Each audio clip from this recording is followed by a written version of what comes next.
Hello guys, আসসালামু আলাইকুম। Subhash memorise page থেকে শুভা ছোট্ট একটি নতুন ব্লগ নিয়ে কিন্তু অনেক দিন পরে আপনাদের মাঝে হাজির হলাম।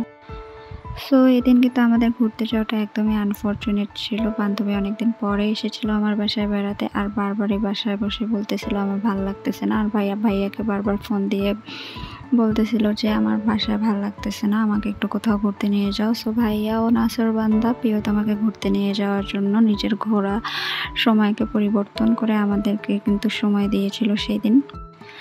আমরা হঠাৎ করে প্ল্যান করে কোথায় ঘুরতে চলে গেলাম সেটা দেখার জন্য কিন্তু আপনাদের পুরো ভিডিওটা দেখতে হবে। এইখানে যেতে যেতে কিন্তু আমরা প্রচুর জ্যামে পড়েছিলাম। তারপর জ্যাম পার হয়ে মেন রোডে কিন্তু উঠে গিয়েছি। এখন মেন রোড থেকে আমাদের প্রায় 10 মিনিটের মতো সময় লাগবে স্থানটিতে পৌঁছাতে। আমরা যেতে যেতে কিন্তু দুপাশের রাস্তায় সুন্দর কৃষ্ণচূড়া ফুল দেখতে দেখতে যাচ্ছিলাম, আর সেটাও একটু ভিডিও করে। আর দেখতে দেখতে কিন্তু আমরা চলে এসেছি আমাদের ঘোরার জায়গাটায়।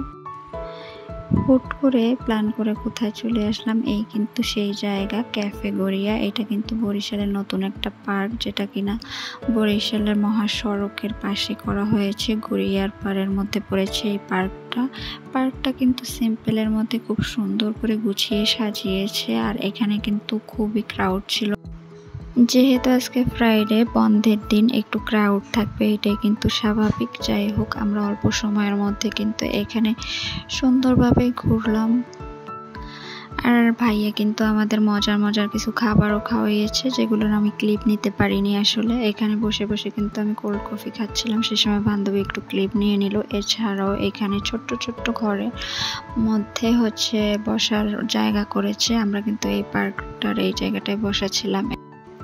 পার্কটা কিন্তু নতুন হওয়ার কারণে আর ডেকোরেশন সুন্দর হওয়ার কারণে কিন্তু খুবই সুন্দর লাগছিল। এখানে আমরা থাকতে থাকতে সন্ধ্যায় হয়ে গিয়েছিল, যে কারণে এখানে লাইটগুলো কিন্তু জ্বালিয়ে দিয়েছিল, দেখতে খুবই ভালো লাগছিল। এখানে বান্ধবী আর ভাইয়া কিন্তু ছবি তুলতেছিল, আমি একটু ভিডিও করে নিলাম। আর এখন আমাদের যাওয়ার সময় হয়ে গেছে। তাহলে আজকে এই পর্যন্তই, সবাই ভালো থাকবেন, আল্লাহ হাফেজ।